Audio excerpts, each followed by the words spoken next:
In the vast open skies where the roar of engines echoes across battlefields and tension hangs in the air, one aircraft strikes fear into the hearts of enemies. This is the A-10 Thunderbolt II, known by its legendary nickname, the Warthog. But what happens when this war machine needs to stay airborne, far from base, deep into hostile territory? The answer lies in a critical yet often unseen operation: aerial refueling. Introduced in the 1970s by Fairchild Republic, the A-10 Thunderbolt II was purpose-built for close air support. Its primary role? To protect ground troops by eliminating tanks, armored vehicles, and enemy positions with devastating precision. Its design is unlike any other. Straight wings allow for low-speed maneuverability. Twin turbofan engines are mounted high on the fuselage, out of reach from ground debris and enemy fire. A twin vertical tail provides extra stability during intense maneuvers. But perhaps the most iconic feature is its GAU-8A Avenger cannon, a 30mm rotary gun capable of firing over 3,900 rounds per minute. This powerful weapon can shred through armor like paper, making the A-10 a nightmare for ground forces. With titanium armor plating that surrounds the pilot's cockpit, the A-10 is built to take damage and keep flying. It's more than just a plane. It's a symbol of rugged dependability in the harshest combat zones. As tough as it is, the A-10 still faces one unavoidable challenge: limited fuel range. In extended missions that require hours of flight over contested areas, staying in the fight means staying in the air. This is where aerial refueling becomes essential. Without it, A-10s would be forced to return to base, losing precious time and possibly leaving troops without critical air support.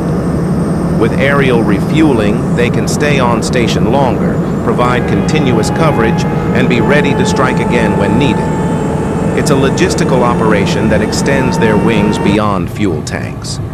Aerial refueling is a delicate, high-precision maneuver that involves coordination between two aircraft flying at high speeds, thousands of feet above the Earth. The A-10 receives fuel from tanker aircraft like the KC-135 Stratotanker or KC-10 Extender, using a system known as boom-style refueling. Here's how it works. The A-10 approaches the tanker from behind, flying just a few meters below and behind it, perfectly matching its speed and altitude.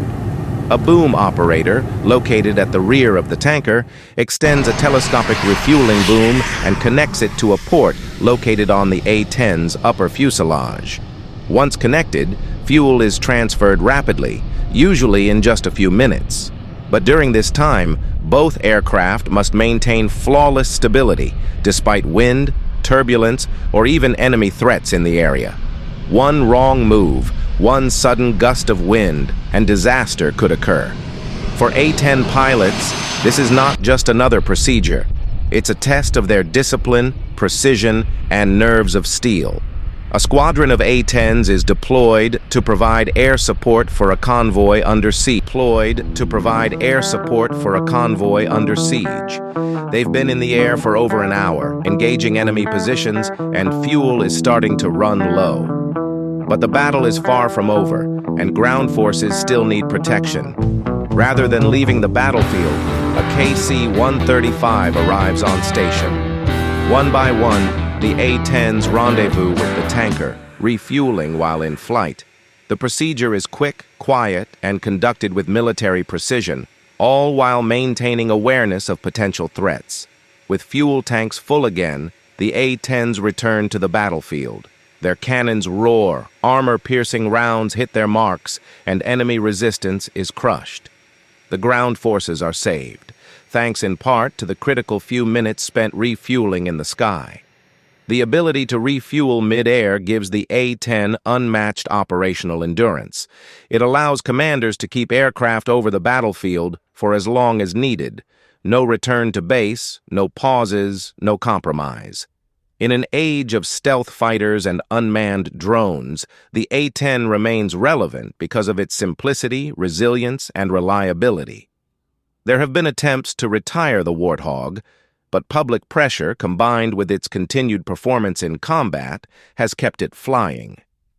Many units have been modernized with upgraded avionics and digital cockpits, ensuring they remain effective for years to come.